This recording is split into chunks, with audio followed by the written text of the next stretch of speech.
Salut, c'est Zaba et commençons tout de suite la Bible du diable.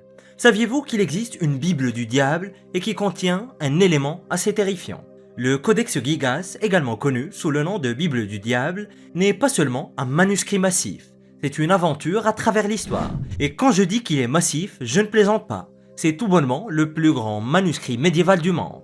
Nous parlons d'un livre de 91 cm de long, soit à peu près la taille d'un enfant de 3 ans. À l'époque médiévale, avoir une grande Bible illuminée était assez courant, surtout dans les monastères.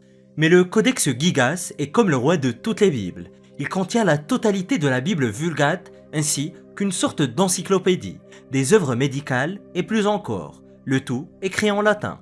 En vérité, c'est une sorte de mini-bibliothèque médiévale en un seul livre. Vous vous demandez peut-être pourquoi on l'appelle Bible du diable. Eh bien, c'est parce qu'en plein milieu de ce colossal livre, il y a un portrait pleine page de Satan lui-même. Il est accroupi comme un animal et a deux cornes qui sortent de sa tête. Ses bras sont étirés vers le haut et il a une langue fourchue comme un serpent. Et à ses doigts et ses orteils sont attachés de grandes griffes. Son visage est vert et grotesque et au milieu de tout ce contenu biblique, il y a la page du diable d'un côté et une image sereine du ciel de l'autre. Une sorte d'affrontement entre le bien et le mal en plein milieu des pages. Et devinez quoi? Le livre pèse environ 75 kilos. C'est comme porter une chèvre de montagne. Pas étonnant qu'on dise que c'est l'œuvre du diable. Mais alors, d'où vient cette chose? La légende raconte qu'un pauvre moine s'est vu confier une tâche presque impossible. Créer un livre gigantesque en une seule nuit ou faire face à un terrible destin. Alors que fait-il? Il aurait passé un pacte avec le diable, bien sûr. Il l'aurait aidé à terminer le manuscrit et en retour, le moine a rajouté un immense portrait de lui au milieu des pages. Et si les rumeurs sont vraies, le livre a été créé par Hermann le Reclus, un moine bénédictin du XIIIe siècle de la République tchèque. Mais son monastère a été détruit au XVe siècle pendant les guerres bohémiennes. Et peu de temps après avoir été écrit, il a été mis en page par les bénédictins du monastère de Sedlec. Et pendant 70 ans, il a été conservé au monastère de Sedlec.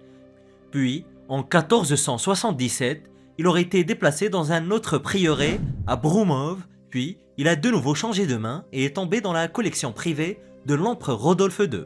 Cependant, en 1648, à la fin de la guerre de 30 ans, toute la collection de l'empereur a été pillée par l'armée suédoise. Ainsi, à partir de 1649, le livre a été stocké dans la bibliothèque royale suédoise à Stockholm. Un incendie a éclaté au château royal de Trekroner le 7 mai 1697, détruisant la majorité de la bibliothèque royale. Mais d'une manière ou d'une autre, la Bible du diable a été sauvée, tandis que la majorité des autres livres ont été brûlés. Mais la manière dont il a survécu ou qui l'aurait sauvé reste sujette à débat. Selon les légendes, le livre aurait été jeté par une fenêtre et aurait atterri sur un passant le blessant. Tu m'étonnes avec 75 kilos. Ça ne m'étonnerait même pas que le pauvre soit mort. Aujourd'hui, la Bible du diable est conservée à la Bibliothèque nationale de Suède où elle est exposée au monde entier. La ceinture de Nanjing. Un objet en aluminium datant de 15 siècles avant la découverte de l'aluminium a été découvert en Chine. Imaginez ceci. Nous sommes en 1952 et vous êtes un ouvrier de construction en Chine. Vous et vos collègues travaillez à la construction d'un nouveau terrain de sport pour une école. Vous creusez et vous tombez sur quelque chose de gros et de très brillant. Ce qu'ils ont trouvé était une tombe ancienne et à l'intérieur, parmi les reliques habituelles, il y avait une ceinture, mais ce n'était pas n'importe quelle ceinture, elle était très spéciale. Elle n'était pas faite seulement de métaux typiques comme de l'argent ou du cuivre, mais cette ceinture était également faite d'aluminium. Cette découverte n'aurait rien d'exceptionnel si ce n'est qu'elle date du IIIe siècle, c'est-à-dire près de 15 siècles avant la découverte de l'aluminium.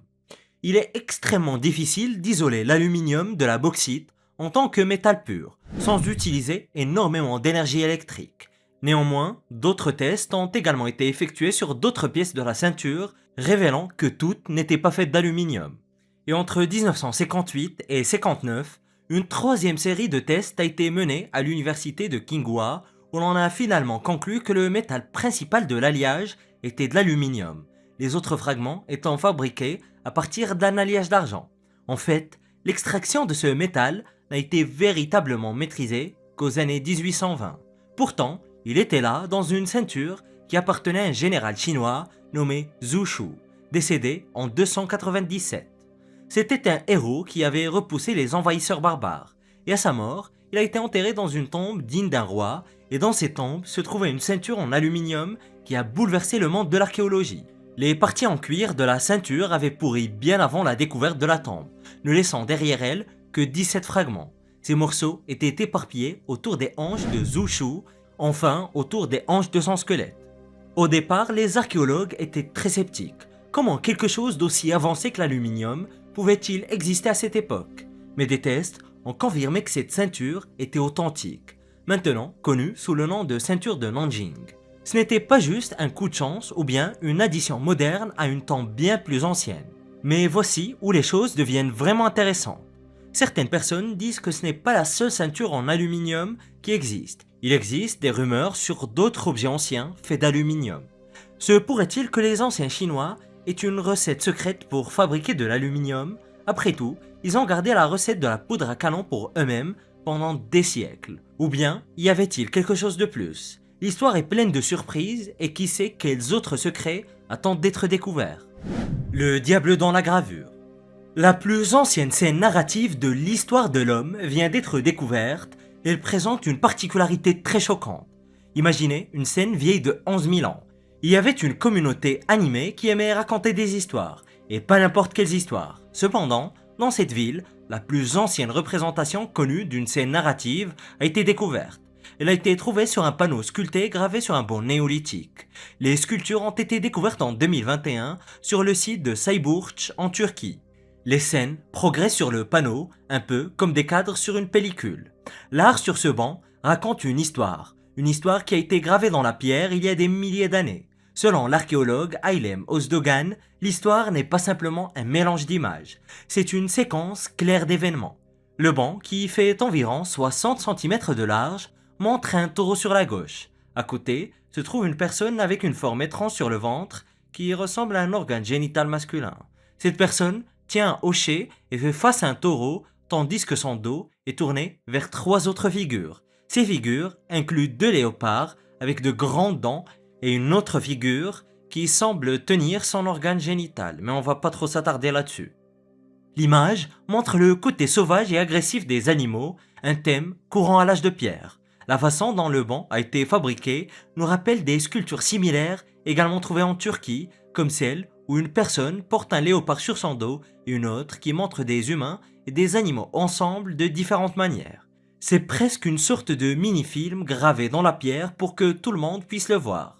Cet artefact n'était pas caché dans une caverne isolée, il a été trouvé dans un bâtiment communautaire, un lieu où tout le monde se rassemblait et apprenait l'histoire. C'était comme une version ancienne d'un cinéma ou d'un centre communautaire. Mais alors, qu'est-ce que tout cela signifie? Les archéologues qui l'ont trouvé essaient encore de tout assembler. Ils pensent que cela pourrait avoir quelque chose avec la transition d'un mode de vie nomade à un mode de vie plus sédentaire à l'époque néolithique. Mais qui sait, peut-être y a-t-il plus que cela. Peut-être s'agit-il de la relation entre les humains et les animaux, ou pourrait-il s'agir de quelque chose d'entièrement différent? Une chose est sûre, ce petit morceau de pierre gravée a ouvert un tout nouveau chapitre du passé et peut-être dans un avenir proche, les experts trouveront une suite. Les trésors funéraires. Le deuxième plus grand trésor funéraire de l'histoire de l'Angleterre vient juste d'être découvert. Récemment, des archéologues du Museum of London Archaeology, ou bien MOLA, sont tombés sur un trésor stupéfiant à Northamptonshire, comme l'appellent les Anglais, en Angleterre. Ce collier étincelant, qui date d'il y a 1300 ans, ne ressemble à rien de ce que nous avons vu auparavant. Il est orné d'au moins 30 pendentifs et perles, fait d'un mélange de pièces romaines, d'or, de grenats, de verre et de pierres semi-précieuses. Le collier n'a pas été retrouvé seul. Il faisait partie d'une découverte beaucoup plus grande lorsqu'une sépulture féminine de l'élite a été mise au jour en 2022, avec d'autres trésors intrigants qui n'ont pas encore été entièrement étudiés. Ce trésor est maintenant connu sous le nom de trésor de Harpole, et on pense qu'il fait partie de la plus importante sépulture féminine de son époque jamais trouvée en Grande-Bretagne. Levent Benz Ballas, qui a dirigé l'équipe de recherche, a décrit le moment où ils ont découvert cette incroyable trouvaille avec ses propres mots. Il a dit que lorsque les premiers reflets d'or sont apparus de la Terre, il est devenu clair qu'ils avaient découvert quelque chose de remarquable, mais ils ne réalisaient pas à quel point la découverte allait être spéciale par la suite. La pièce maîtresse de ce collier est la plus grande et la plus complexe. C'est un pendentif rectangulaire avec un motif de croix en grenat rouge serti dans de l'or. On pense qu'il faisait à l'origine partie d'une fermeture à charnière, mais a été réutilisé pour cette sépulture. Mais attendez, il y a plus. L'équipe a également trouvé 2 pots décorés et un plat de cuivre. Mais la vraie surprise est venue lorsqu'ils ont pris des radiographies du sol de la tombe. Ce qu'ils ont trouvé était une croix élaborée, décorée de représentations inhabituelles de visages humains coulés en argent. Cela suggère que la femme enterrée ici pourrait avoir été une dirigeante des premiers siècles de la chrétienté. C'est assez révolutionnaire étant donné que les femmes ont généralement été exclues de ces rôles par l'Église. Le squelette de la femme s'est décomposé au fil du temps, mais la combinaison des trésors funéraires nous dit qu'elle était probablement une personne de très haut rang, peut-être une abbesse ou bien même une figure royale. Cette découverte est rien de moins que miraculeuse. C'est une trouvaille unique qui a tout bonnement le potentiel de réécrire un chapitre perdu de l'histoire de l'Angleterre. Le cheval cabré. Des plongeurs viennent juste de trouver une preuve physique de l'existence d'un des temples les plus grands et les plus légendaires de l'ancienne Grèce. Début 2024, un groupe de plongeurs de l'organisation culturelle BC Sicilia explorait une zone au large des côtes de San Leone en Sicile lorsqu'ils ont repéré quelque chose qui a attiré leur attention. C'était un objet qui était étiqueté comme une sorte de bassin, voire même d'une baignoire, sur leur carte, mais ne ressemble pas tout à fait à cela. Ils ont décidé de regarder de plus près ce mystère sous-marin, et heureusement qu'ils l'ont fait d'ailleurs. Les plongeurs ont été choqués par ce qu'ils ont trouvé. Au lieu d'une vulgaire baignoire, ils ont découvert une ancienne statue de marbre d'un cheval cabré. Cette statue, qui mesure environ 1,8 m de large et 1,5 m de haut, a parfaitement la grandeur et le style que vous attendez d'un temple grec ancien. En fait, on pense qu'elle faisait partie d'un temple dédié à Zeus, vous savez, le dieu qui lançait des éclairs. En réalité, c'était l'un des plus grands temples du monde grec antique, le temple de Zeus de l'ancienne Akragas, aujourd'hui connu sous le nom d'Agrigente. Ce temple colossal était le plus grand temple utilisant l'ordre dorique de tout le monde grec. Ses dimensions gigantesques en faisaient aussi le 3e plus grand temple jamais édifié après l'Artémision d'Éphèse et le Didyméon de Milet, mesurant 112 mètres de long sur 56 mètres de large et n'aurait jamais été achevé. Mais comment cette statue, une relique des temps anciens, a-t-elle fini sous l'eau au large des côtes de la Sicile?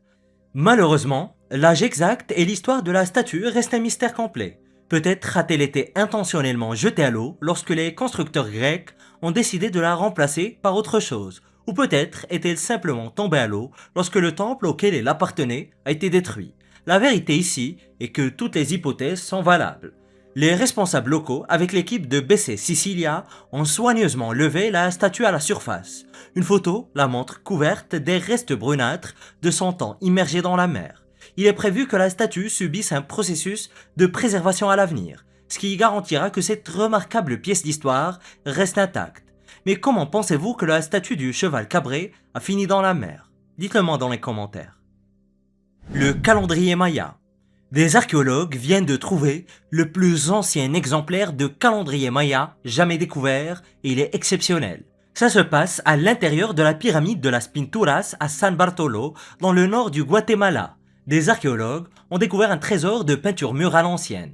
Elle date d'une époque où la puissante civilisation maya était à son apogée. Mais bien sûr, ce n'est pas tout. Caché dans ces anciennes peintures murales, les chercheurs ont découvert le plus ancien calendrier maya jamais trouvé.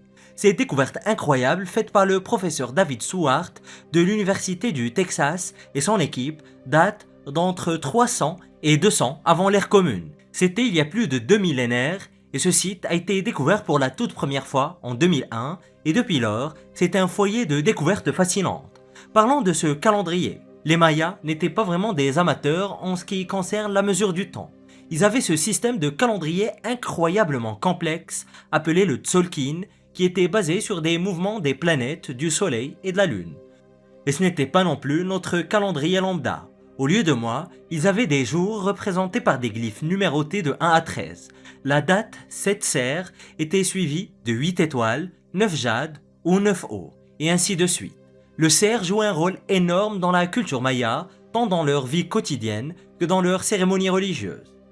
et le glyphe de Setzer représentant l'un des jours dans le calendrier maya de 260 jours ou Tzolkin a été trouvé peint sur un petit morceau de plâtre. C'est en quelque sorte l'équivalent de trouver un minuscule morceau d'un puzzle qui débloque tout un nouveau monde de compréhension.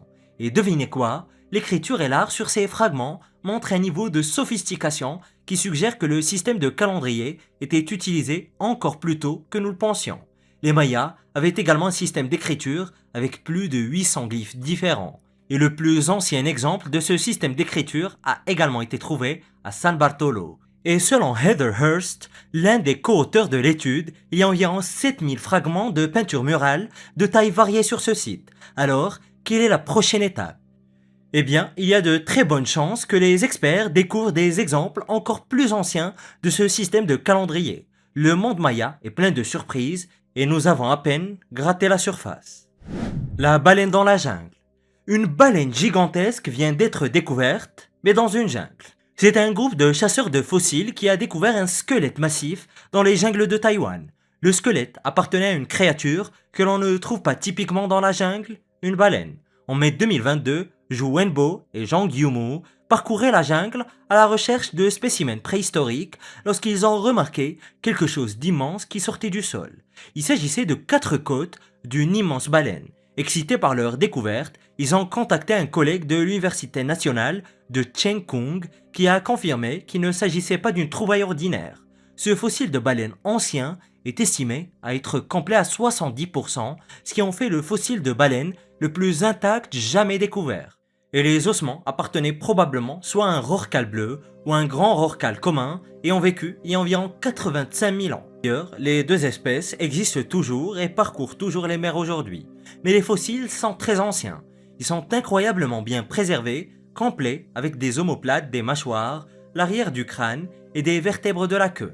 Étonnamment, les baleines tracent leur ascendance à des créatures terrestres. Croyez-le ou non, elles partagent un ancêtre commun avec les hippopotames datant d'environ 50 millions d'années. Aujourd'hui, nous sommes témoins des résultats remarquables de cette évolution, avec les baleines bleues atteignant des longueurs impressionnantes de jusqu'à 30 mètres. Et la région de Hengchun à Taïwan, où cette découverte incroyable a été faite, est un foyer de fossiles. C'est une sorte de mine d'or de merveilles préhistoriques. Et croyez-moi, ce n'est pas la première découverte. Ils ont retrouvé des coquillages, des requins, des crabes et encore plus d'ossements de baleines. Mais vous demandez peut-être comment ils ont réussi à sortir ces ossements massifs de la jungle. Eh bien, ce n'était pas vraiment facile. Une équipe de 8 personnes a dû transporter ces ossements sur des civières en bois à travers un terrain accidenté et une végétation très dense. Pouvez-vous imaginer transporter une mâchoire de près de 334 kg sur un sol difficile? Perso, je suis fatigué rien qu'au fait d'y penser. Les spécimens d'ossements de baleines sont maintenant entre les mains capables de l'équipe de géologie du Musée des sciences de Taïwan. Ils vont les nettoyer et mener plus de recherches pour comprendre comment ces baleines se sont adaptées aux changements environnementaux au fil des ans. Et qui sait quelles autres merveilles attendent d'être découvertes dans la jungle. La pierre précieuse romaine. En juillet 2023, dans les eaux près de Venise en Italie, des chercheurs ont découvert une véritable pierre précieuse romaine. Mais ce n'est pas la pierre précieuse elle-même qui excite les passionnés d'histoire, c'est la gravure sur la pierre précieuse d'une figure mythologique très mystérieuse. Cette petite merveille, probablement autrefois partie d'un élégant bijou, était cachée à Lio Piccolo, un village au nord de Venise. On pense qu'elle a été gravée d'une figure de la mythologie romaine. Elle est colorée et rayée comme un petit arc-en-ciel d'agate. Et trouver des trésors anciens dans cette région n'est pas si surprenant. D'autres pierres précieuses ont déjà été découvertes, suggérant que dans le passé, des Romains fortunés venaient se détendre en vacances ici. Les pierres précieuses, comme celle-ci, sont incroyablement rares et souvent représentent des figures mythologiques ou des scènes de la vie quotidienne. Cette pierre particulière montre un homme portant un casque. Il est habillé de vêtements qui pourraient être une armure avec ce qui semble être un arc de bandoulière dans le dos. Mais de qui il s'agit, cela reste un mystère. Mais ce qui est encore plus étonnant, c'est que cette découverte fait partie d'un projet plus large dirigé par le professeur Carlo Bell et la docteure Elisa Costa pour explorer l'histoire de la région. Ils ont également découvert une structure en briques et en chêne qui les a laissés perplexes. Ils pensent qu'il s'agissait peut-être d'une villa, mais non, il s'avère que c'était une ferme ostréicole. Les Romains savaient vraiment comment profiter de la vie. Et devinez quoi, ce genre de découvertes surgissent partout en Italie. À la mi-juillet 2023, ils ont trouvé un théâtre qui appartenait autrefois au célèbre empereur Néron. C'est une véritable chasse au trésor de la vie réelle et nous sommes aux premières loges pour observer cela. Et voici les découvertes archéologiques qui ont bouleversé l'histoire à tout jamais. Découvre-les en cliquant sur cette vidéo.